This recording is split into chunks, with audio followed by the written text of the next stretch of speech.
You're listening to Kate Palmer from sparkletart.com.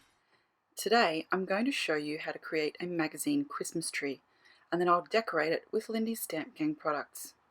If you've got children, you may have seen one of these magazine Christmas trees come home from school, probably around Christmas time. Today I'm going to jazz it up a little, but stick with the same basic idea so that everybody in the family could get involved if you want them to.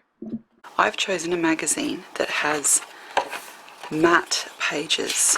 This means they're non-glossy, because what you'll find with the glossy magazine printing is that it acts as a resist. So the Lindys will kind of bead up on it and really just run off it. On this matte paper, the Lindy's Stamp Gang sprays are going to take really well and you'll get loads of shimmer. I've already folded a few pages, as you can see, just to get it started off. It's not very exciting to watch me fold paper, to be honest. But the process is the same, whether you're starting on the first page or doing the last page.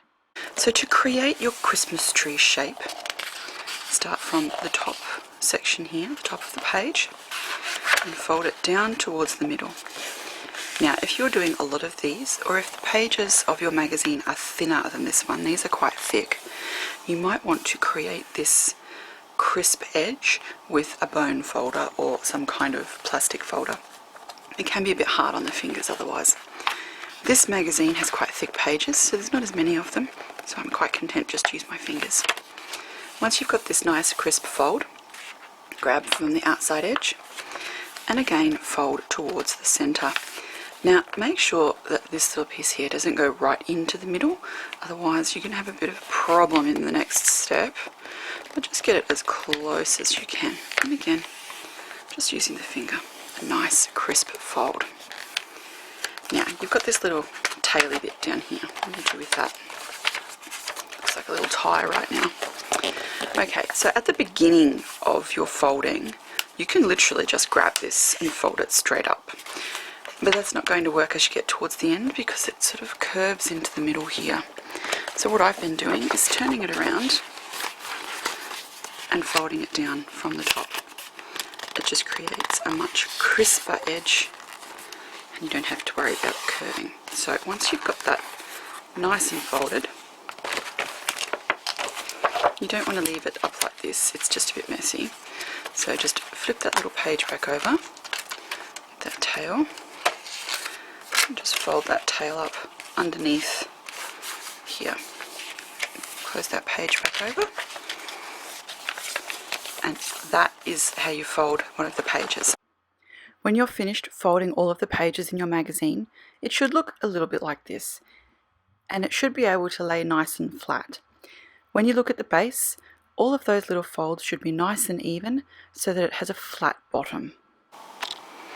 So I finished folding all of the pages in this particular magazine. At this point you've got two choices, and it depends a bit on you and a bit on the magazine you've used. Now, depending on the magazine, your pages will be thicker or thinner. Some will create a full tree from one magazine. So you could almost use that, you could use this as it is. You just sort of have to feather or fan out the pages a little bit. To finish it off, you glue the first page and the last page together right the way down the spine. And then just feather the pages as you like. If that is not the look that you're after, the sort of slightly more opened look, you can consider this your first half, and what you would then do is have this as your half a tree,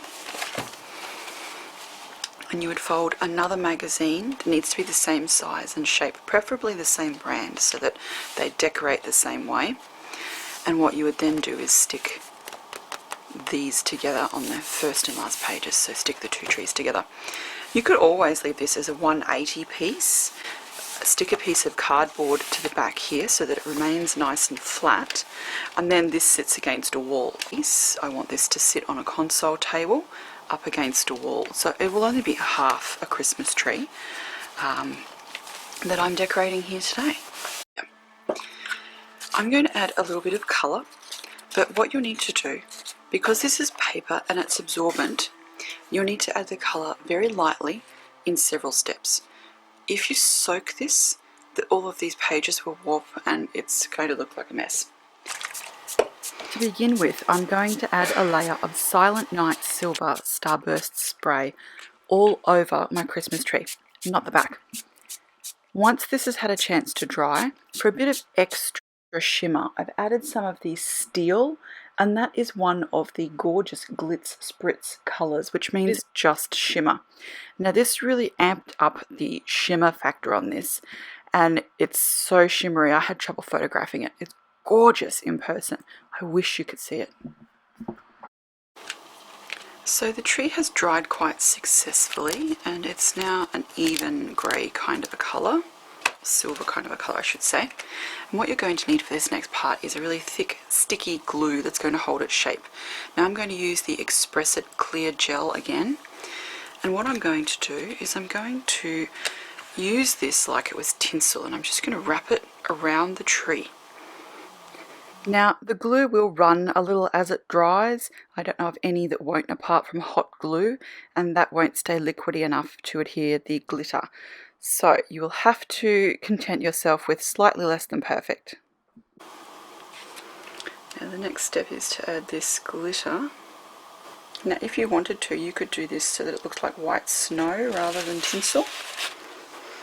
Now I haven't actually wasted it here. What I've done is I've caught all of the glitter in the little tray that I've got underneath, and once this is dry I'll give it a good tap and get off any excess, and then I'll just put the excess back in the bottle.